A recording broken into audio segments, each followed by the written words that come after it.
말씀을 위해서 기도하겠습니다.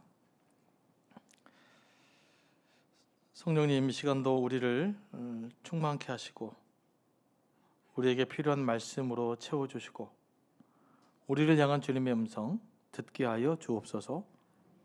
예수님의 이름으로 기도합니다. 아멘. 사도행전을 틈틈이 이렇게 쭉 묵상해 와서 딱 6년 걸렸습니다. 여기까지 오는데 이제 말씀을 마무리해야 될 이제 시간이죠. 리고렌 목사님이 목적이 이끄는 삶을 쓰셔서 또 미국에서 베스트셀러도 되시고 또 한 20여 년 전에 한국에서 또 목적이 이끄는 삶에 열풍이 있었죠. 그래서 목적이 이끄는 삶 40일 특세 뭐 이런 것도 하고 그랬었는데 그 책에서 리고렌 목사가 이런 이야기를 합니다. 삶에 의미가 있다면 인간은 어떤 상황도 견뎌낼 수 있지만 삶의 의미를 상실해 버린다면 어떤 것도 견뎌낼 수 없다. 또 하나님 없는 삶에는 어떤 목적도 있을 수가 없다라고 말합니다. 그래서 이분이 이제 설문을 했죠. 수백 명이 넘는 사람 같은데 무신론적인 철학자, 과학자들에게 어떤 질문을 했냐? 인간의 삶의 목적이 뭐냐라고 물었어요. 그런데 그런 무신론적인 철학자들과 과학자들은 대답을 하지 못했습니다. 또 몇몇 작가들은 되게 멋있는 글을 써서 다시 한번 물어봤습니다. 왜 이렇게 생각하느냐? 그랬더니 그분들이 하는 말이 뭐냐? 책에서 이렇게 나왔다. 그래서 내가 그런 책을 읽다가 인생의 목적이 뭔지를 내가 정했다라고 말합니다. 그러니까 예수 믿지 않고 하나님 없는 사람들은 인생의 목적을 갖기가 힘들어요. 그러면 인생의 목적을 갖지 못한 사람은 어떤 사람이냐? 바로 삶의 의미를 가질 수 없다는 겁니다. 그래서 리고렌 목사는 이렇게 말합니다. 인간의 가장 큰 비극은 뭐냐? 죽음이 아니라 목적 없는 삶이다. 이렇게까지 말하고 있어요. 여러분들이 어떤 상황에서도 뭔가 의미 있고 제대로 된 삶을 살려면 뭐가 있어야 되느냐? 뭐가 있어야 돼요? 목적이 분명해야 돼요. 하나님이 주신 목적을 붙들고 살아야 될 줄로 믿습니다. 우리도 자녀 교육 관심 많잖아요. 자녀들에게. 그러면 자녀들에게 뭘 심어줘야 될까요? 영어 교육보다 더 중요한 것이 있어요. 조기 교육보다. 더 중요한 것이 뭐냐? 너는 하나님의 사람으로서 하나님의 목적을 품을 수 있도록 만들면 돼요. 그러면 그 아이는 뭐든지 하게 되어 있습니다. 목적이 분명한 아이들은 반드시 무엇인가를 해냅니다. 그래서 대화 중에서 자연스럽게 아이들이 하나님의 은사와 목적을 개발할 수 있도록 만들어 주시는 것이 그 아이를 잘 키우는 방법이에요. 이것만 분명하면 됩니다. 그럼 여러분 교육 걱정 안 하셔도 돼요. 요즘 뭐 순천도 보니까 영어 교육비가 굉장히 비싸더라고요.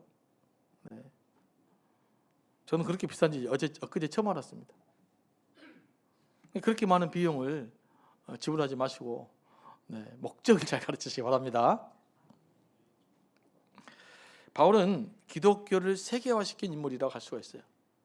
그리스도의 복음이 주로 예루살렘에 한정되어 있었죠. 그래서 박해가 일어나서 많은 사람들이 흩어지기도 했지만 이 흩어진 기독교 세계 속에서 복음을 전해서 교회를 세우고 기독교를 기독교로 만드신 분이 누구냐? 바로 사도 바울이라고 말합니다. 왜냐하면 우리 예수 믿는 사람들에게 있어서 예수님은 종교가 아니거든요. 진리 그 자체니까. 사도 바울은 극적으로 회심을 한 인물이죠. 그래서 확 변화됐어요. 예수 믿기 전과 예수 믿기 이후가 완전히 다른 삶을 살았죠. 예수 믿기 전에는 예수 믿는 사람을 죽이러 다녔다가 예수 믿는 후에는 예수를 위해서 자신이 죽어지는 그런 삶을 살았던 인물입니다. 사도 바울은 마지막까지 복음의 열정 하나로 살았습니다. 사도 바울의 전도 여행했던 거리 약 15,000km 정도 되잖아요. 걸어 다니면서 복음을 전하고 교회를 세웠습니다. 바울의 삶을 이끌어가는 원동력이 뭐냐? 바로 이 복음이었습니다. 바울은 주 예수 그리스도와 하나님 나라라고 하는 분명한 목적을 따라 살았고 그 목적의 인도를 받았어요. 그것이 바울을 위대하게 만든 것입니다. 그러면 오늘날 저와 여러분을 위대하게 만들어가는 것이 뭐냐? 여러분이 푼 목적이에요. 여러분이 어떤 목적을 갖고 살아가느냐가 여러분의 삶의 가치를 결정할 것입니다. 그런데 그 목적은 오직 하나님만이 주실 수 있기 때문에 하나님으로부터 주어주신 그 삶의 목적을 발견하고 붙들며 살아가기를 원합니다. 바울은 로마에 도착해서도 복음을 전합니다. 로마에 있는 유대인들 중에서 성경 보니까 높은 사람들 초대했다 라고 말합니다.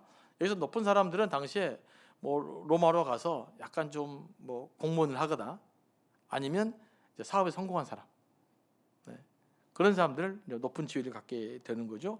그러니까 로마에 있는 성공한 사람들을 자리 잡은 사람들 불러다가 실은 이제 사도 바울이 어떤 그 논의장을 준비를 한 것입니다. 이 사람들을 모여서 한 이야기 요지가 이거예요.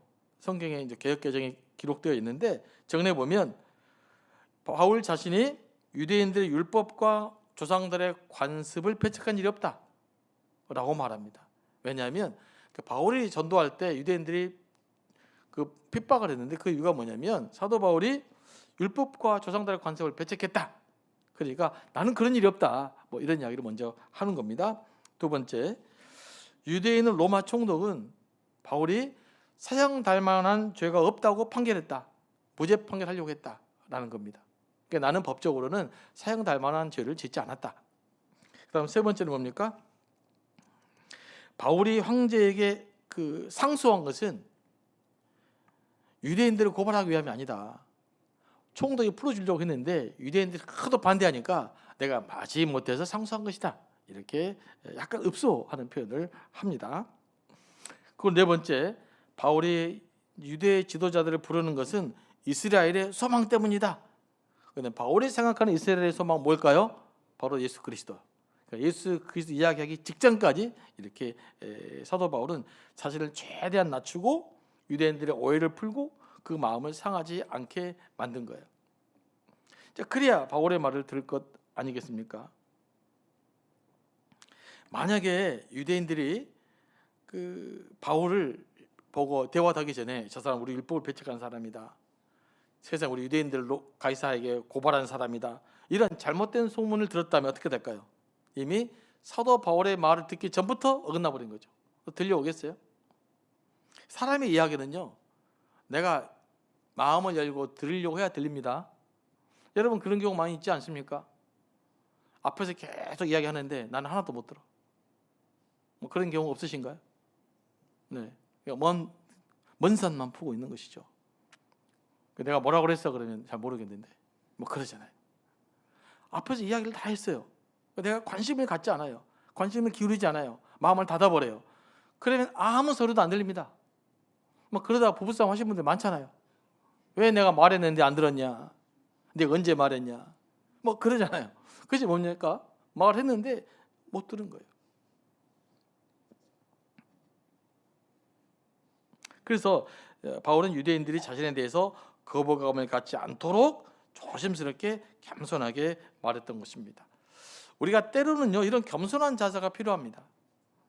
바울은요 순한 사람은 아니에요. 바울은 굉장히 과격한 사람이 어떤 의미에서 강한 사람인데 그런 강한 바울도 때로는 상황에 맞춰서 부드럽게 자기를 낮출 수 있었다. 때로 읍소도 할 수 있었다라는 거예요. 이건 굉장히 중요합니다. 복음의 열정이 가득한 바울이었지만 때로는 막 베드로까지 네가 사도인데 다냐 이렇게 말하는 사람이었지만 그러나 때로는 이렇게 낮은 자세로 이야기할 수 있었다는 거예요. 여러분 우리가 성숙한다라는 것은 뭘까요? 정신적으로 성숙했다.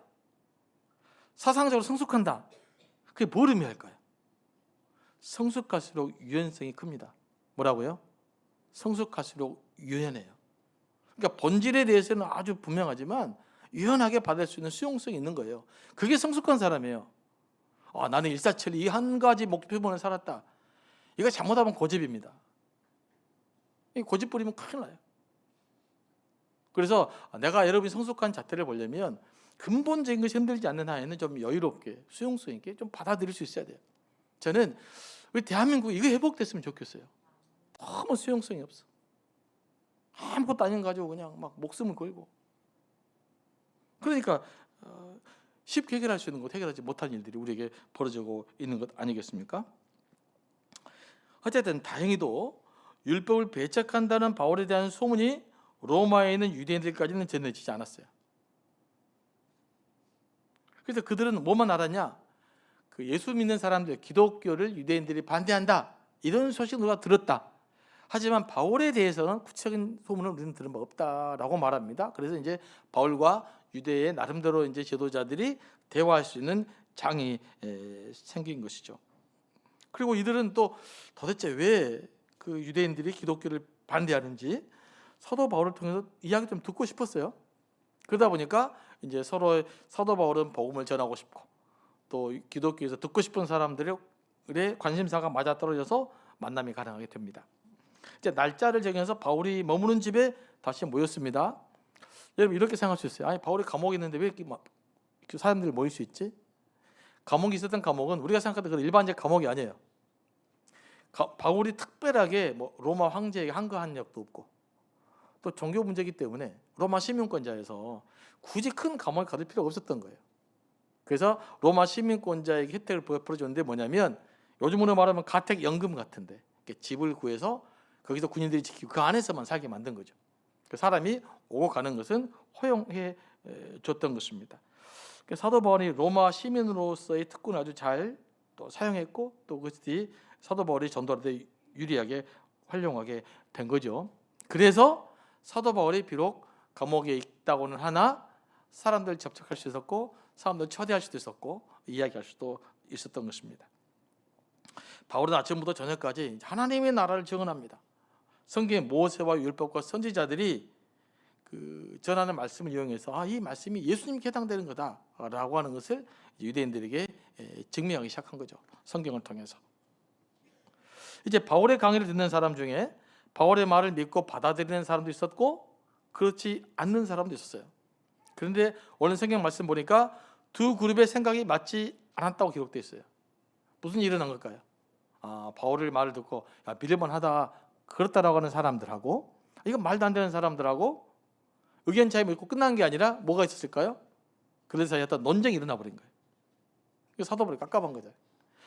논쟁이 일어나 갖고는 뭐가 있어요? 절대 진리는 들어오잖아요. 논쟁은 서로 이기려고 하기 때문에 논쟁을 시작하잖아요. 그러면 진리는 날아가 버립니다. 이기는 것만 남아요.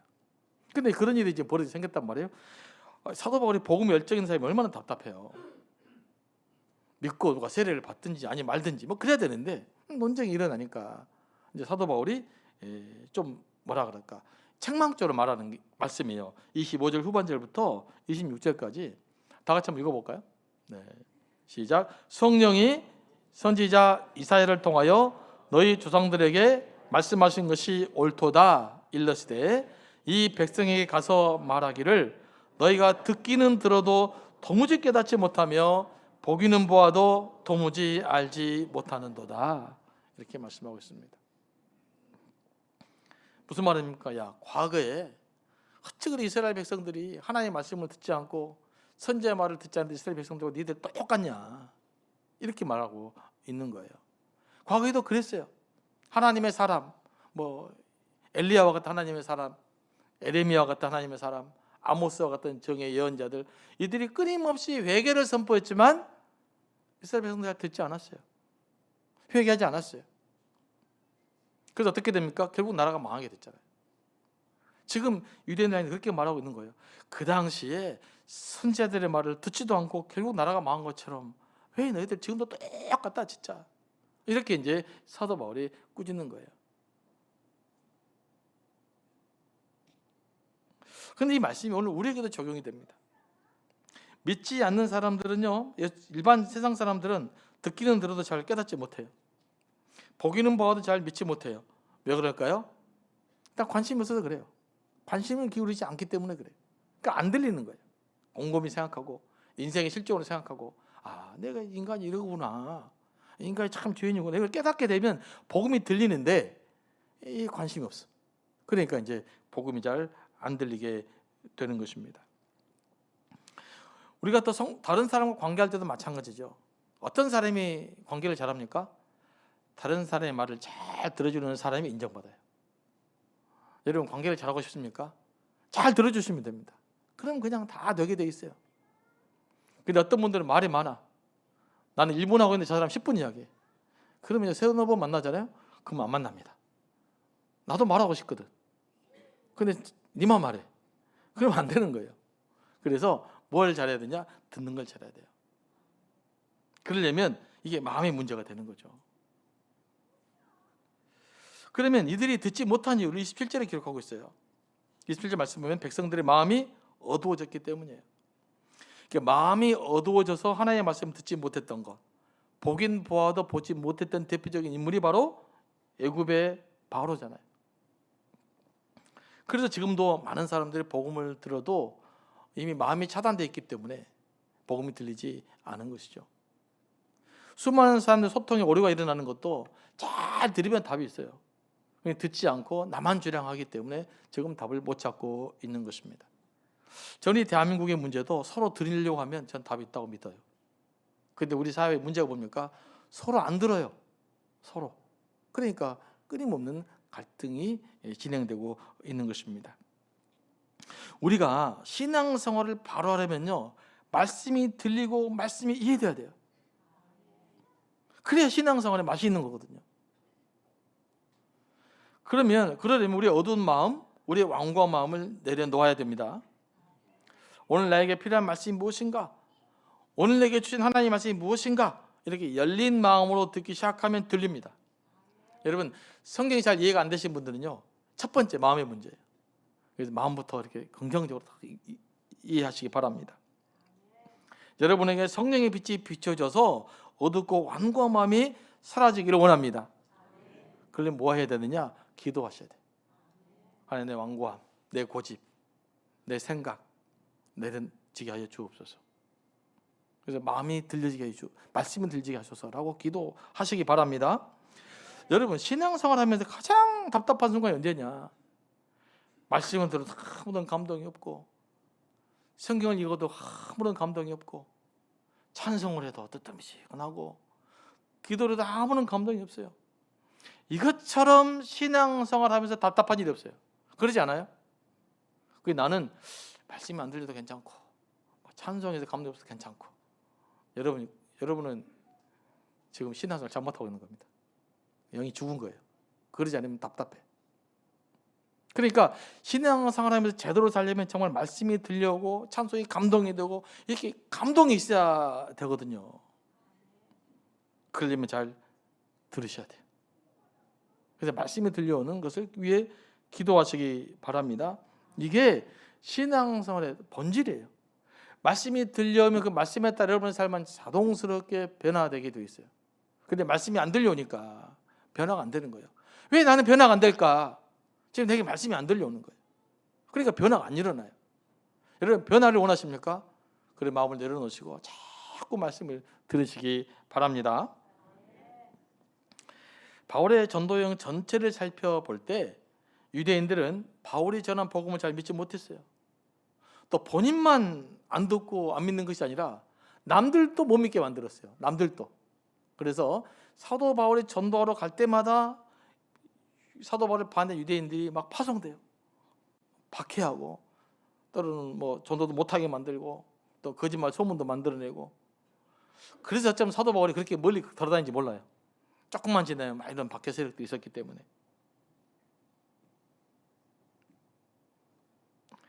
그래서 오늘 말씀 보니까 사도행전 두 결론 중에 하나예요. 그래서 복음이 어디를 향하게 됐다?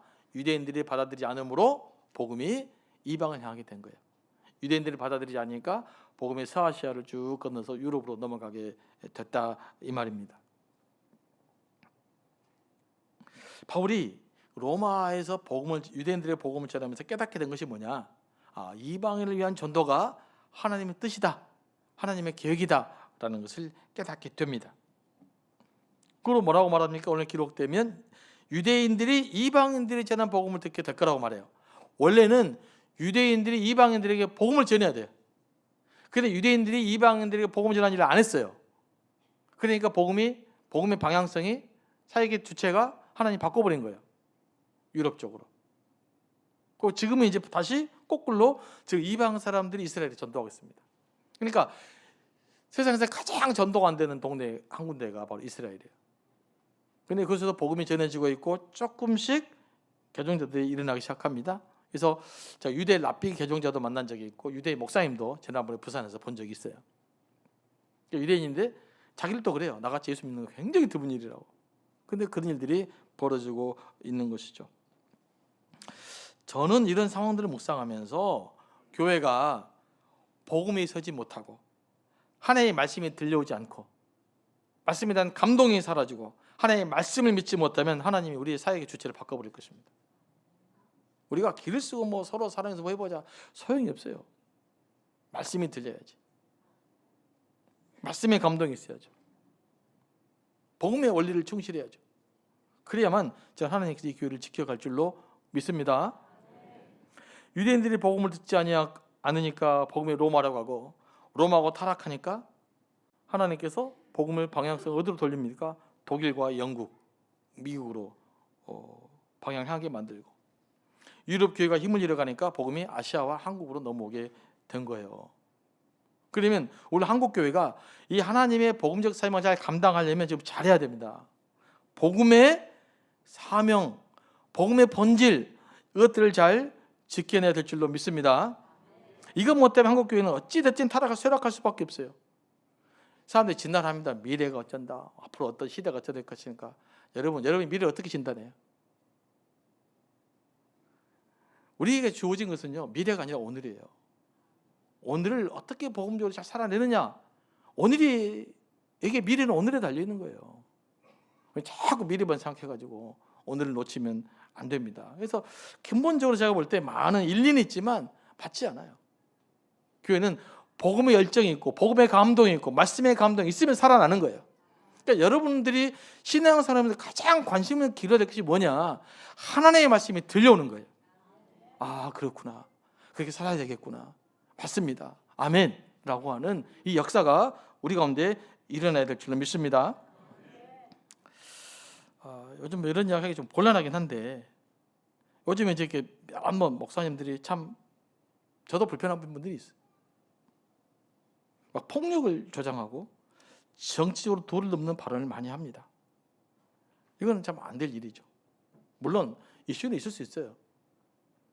각자 생각이 있을 수 있죠. 어떤 사람은 진보일 수도 있고 어떤 사람은 보수일 수도 있습니다. 그것이 생각할 수 있어요. 그러나 그것을 표현하고 공론의 자리를 구분해야 돼요. 교회는 예배 드리는 곳이에요. 이거 놓치면 다 잘못된 거예요. 저라고 생각이 없겠습니까? 다 있어요. 하지만 여러분들은 구체적으로 말하지 않아요. 다 있는 거예요. 해서는 안 될 일이 있습니다. 여러분들이 반드시 기억해야 될 것이 한 가지 있습니다. 이건 기독교 윤리적인 핵심이에요. 기독교 윤리의 핵심이 뭐냐? 기독교는 비폭력이에요. 다시 말씀 뭐라고요? 어떤 형태로 기독교는 폭력을 지향할 수가 없어요. 폭력을 지지할 수가 없어요. 이건 뭐 누가 뭐래도 분명한 거예요. 그러니까 폭력을 선동하신 분은 어쨌든 잘못된 사람이에요. 아무리 훌륭하고 과거 훌륭했더라도 그건 정당할 수가 없어요. 왜냐하면 예수님은 어떻게 해요? 십자가에 돌아가셨어요. 빌라도의 잘못된 판결을 예수님은 수용하셨단 말이에요. 예수님께서 세상을 바꾸시는 방법은 달라요. 우리는 그 예수를 믿는 사람이기 때문에 예수님이 가셨던 길을 가야 될 줄로 믿습니다. 더 중요한 것이 있어요. 사회법보다. 그게 영적인 거예요. 여기 놓치면 정말 많은 것을 잃어버릴 수가 있습니다. 하지만 영적으로 바로 서면 사회는 바로 서게 돼 있어요. 말씀이 우리를 감동하고 말씀 원리에 따라 살아가면 세상이 좋아지지 않겠어요? 유럽 사회가 기독교가 지금 막 밀려가고 있어요. 밀려가는 자리에 뭐가 들어왔는지 아십니까? 도덕적 타락이 들어왔어요. 그리고 막 정치인들이 극단적이 돼요. 왜냐하면 기독교라는 사랑과 희생의 윤리가 빠져버리니까 그 안에 욕심만 남는 거예요. 이거 반드시 기억하셔야 돼요. 그래서 교회가 바로 서고 기독교 윤리가 세워져 가고 서로 사랑하고 섬기고 봉사하고 모든 일을 평화로 만들어가는 그런 우리 예수 믿는 사람들이 이렇게 일어나야 우리 사회가 바로 될 줄로 믿습니다. 그래서 기도하시기 바랍니다. 우리 교회가 다시 영적으로 부흥하기를 원하는데 그러면 하나님의 말씀이 들리고 예배의 감동이 회복돼야 될 줄로 믿습니다.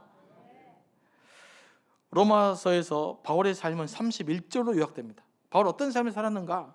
자, 31절 다 같이 읽어볼까요? 시작. 하나님의 나라를 전파하며 주 예수 그리스도에 관한 모든 것을 담대하게 거침없이 가르치더라. 아멘. 하나님의 나라는 그 성경의 메시지 핵심이에요. 예수님의 메시지 핵심이 뭐냐? 하나님의 나라예요. 세례 요한의 핵심이 뭐였냐? 그것 하나님의 나라예요.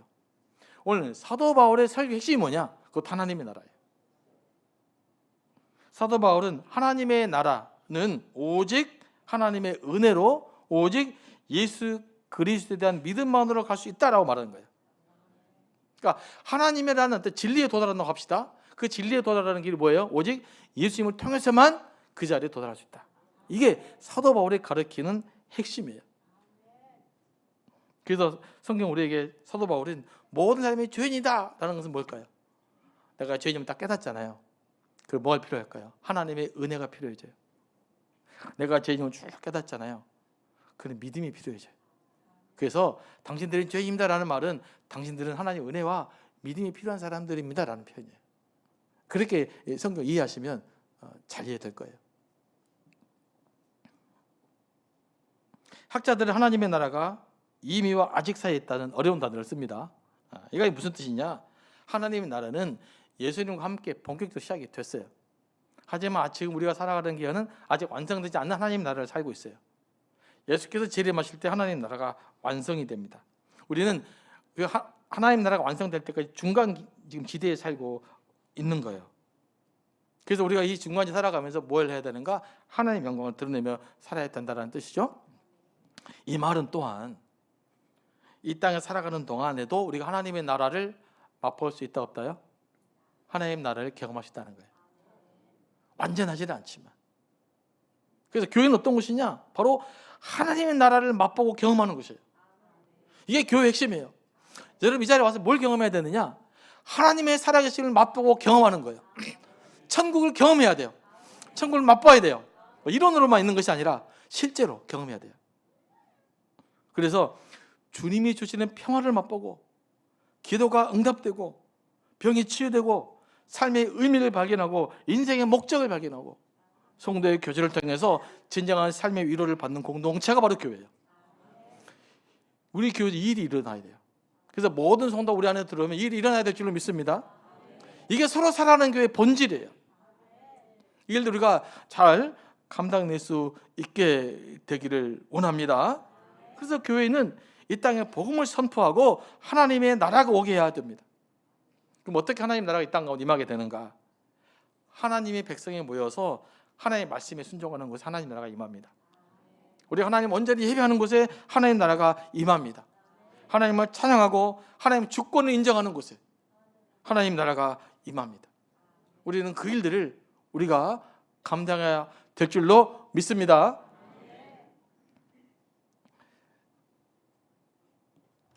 바울이 이제 하나님의 나라를 전하면서 했던 삶의 방식이 있죠. 로마에서 바울은 2년 동안 어디에 살았어요? 셋집에 살았다고 그럽니다. 지난번에 조금 전에 말씀드렸지만 스르로고 사는 셋집이에요. 그래서 사울이 무슨 돈이 있겠어요? 로마에 있는 또 주변에 있는 그리스도인들이 바울이 셋집에 살 수 있도록 후원을 해줬겠죠. 모금해가지고 셋집에 살게 됩니다.